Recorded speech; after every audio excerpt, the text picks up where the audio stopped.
For today's meditation, let us read from 2 Samuel chapter 18 verses 1 to 15.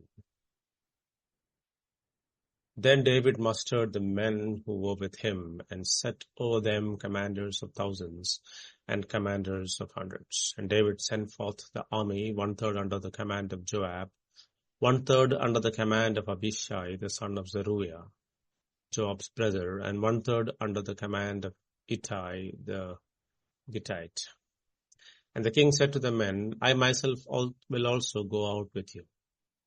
But the men said, You shall not go out, or if we flee, they will not care about us.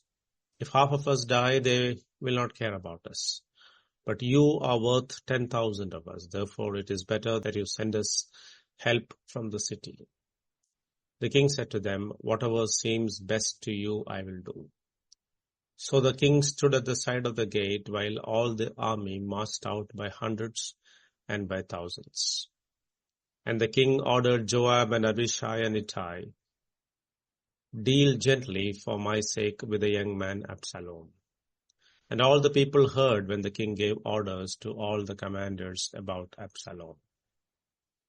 So the army went out into the field against Israel, and the battle was fought in the forest of Ephraim. And the men of Israel were defeated there by the servants of David. And the slaughter there was great on that day, 20,000 men. The battle spread over the face of all the country, and the forest devoured more people that day than the sword. And Absalom chanced to meet the servants of David. Absalom was riding upon his mule, and the mule went under the thick branches of a great oak, and his head caught fast in the oak, and he was left hanging between heaven and earth, while the mule that was under him went on. And a certain man saw it and told Joab, Behold, I saw Absalom hanging in an oak. Joab said to the man who told him, What? You saw him? Why then did you not strike him there to the ground? I would have been glad to give you 10 pieces of silver and a girdle. But the man said to Joab, Even if I felt in my hand the weight of 1,000 pieces of silver, I would not put forth my hand against the king's son. For in our hearing the king commanded you and Abishai and Ittai, For my sake protect the young man Absalom. On the other hand, if I had dealt treacherously against his life, and there is nothing hidden from the king, then you yourself would have stood aloof. Joab said, I will not waste time like this with you. And he took 3 darts in his hand and thrust them into the heart of Absalom while he was still alive in the oak. And 10 young men, Joab's armor-bearers, surrounded Absalom and struck him and killed him.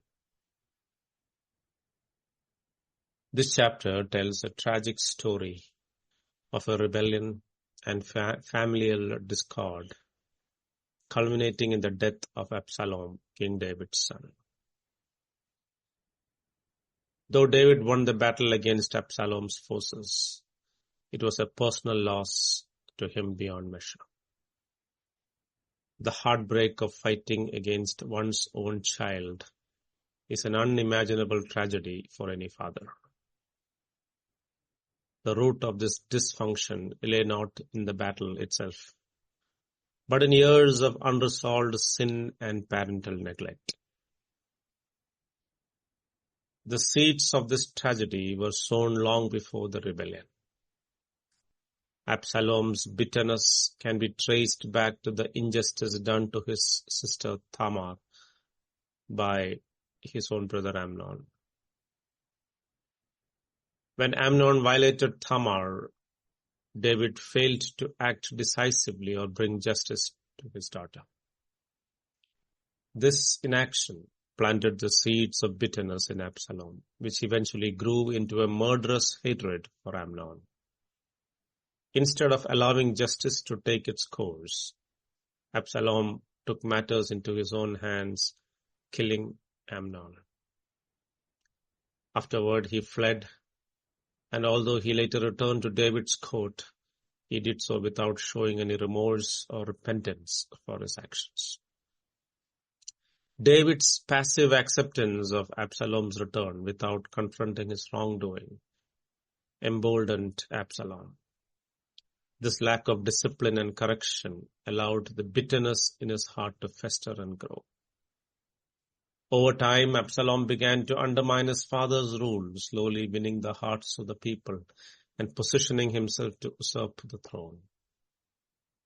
His rebellion was not only an act of political defiance, but also a deep personal betrayal. In his quest for power, Absalom showed no regard for moral boundaries. He even went as far as to publicly lie with his father's concubines, a symbolic act of contempt and defiance. Yet Absalom's moral failure cannot be separated from David's own shortcomings as a father.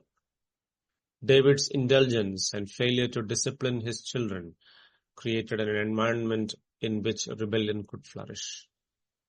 The dysfunction in David's family was in many ways a reflection of his own failure to take responsibility and lead his children in righteousness. The battle between David's forces and Absalom's army was a painful reminder of the ultimate consequences of unresolved sin within a family. Absalom's pride and vanity led him to believe he could take his father's throne, but his rebellion was crushed. Though David ordered his men to deal gently with Absalom, Joab, David's commander, defied the king's command and killed Absalom. Joab believed that by killing Absalom, he would bring an end to the war and prevent further bloodshed. However, in doing so, he acted against David's wishes and ultimately paid for his continued defiance with his own life. David's reaction to Absalom's death was one of profound grief. The victory over Absalom's forces meant nothing to him in the face of his son's death. David's famous lament, "Oh, my son Absalom, my son Absalom, would I have died instead of you? O Absalom, my son, reveals the depth of his sorrow and regret. David mourned not only for the loss of his son, but also for his own role in the tragedy. He recognized that his indulgent parenting and failure to discipline his children had contributed to Absalom's downfall. In Absalom, David saw an exaggerated reflection of his own sins and weaknesses. Just as David had committed grievous sins, adultery with Bathsheba and the murder of her husband Uriah, so too had Absalom fallen into deep rebellion and moral failure. David's cry, "Would I had died instead of you," expresses his profound guilt and the realization that his own choices had contributed to the destruction of his family. He knew that if he had acted differently, perhaps the outcome would have been different. David's failure to discipline his children was not unique to Absalom. In 1 Kings chapter 1 verse 6, it is written of David's son Adonijah. His father had never at any time displeased him by asking, "Why have you done thus?" and so. This pattern of indulgence can be seen in David's dealings with Amnon and Absalom as well. By avoiding confrontation and discipline, David allowed sin to grow unchecked in his household, ultimately leading to the tragic consequences as seen in this chapter. David's story offers a powerful lesson for parents. The consequences of failing to discipline and guide our children are often severe. Without correction, sin can take root and grow into something far more destructive. David's indulgence led to a series of events that tore his family apart. His inability to confront sin within his household led to the death of one son at the hand of the another, and ultimately to the loss of Absalom. As parents, we are called to raise our children in the fear and instruction of the Lord. This includes not only teaching them about God's love, but also warning them of the consequences of sin and rebellion. When we discipline our children, We are not merely correcting their behavior. We are protecting them from the greater judgment that awaits those who persist in defiance of God's commands. Discipline is an act of love, meant to steer children away from the path of destruction and toward a life of righteousness. In David's grief over Absalom, we can hear echoes of God's own heart for his wayward children.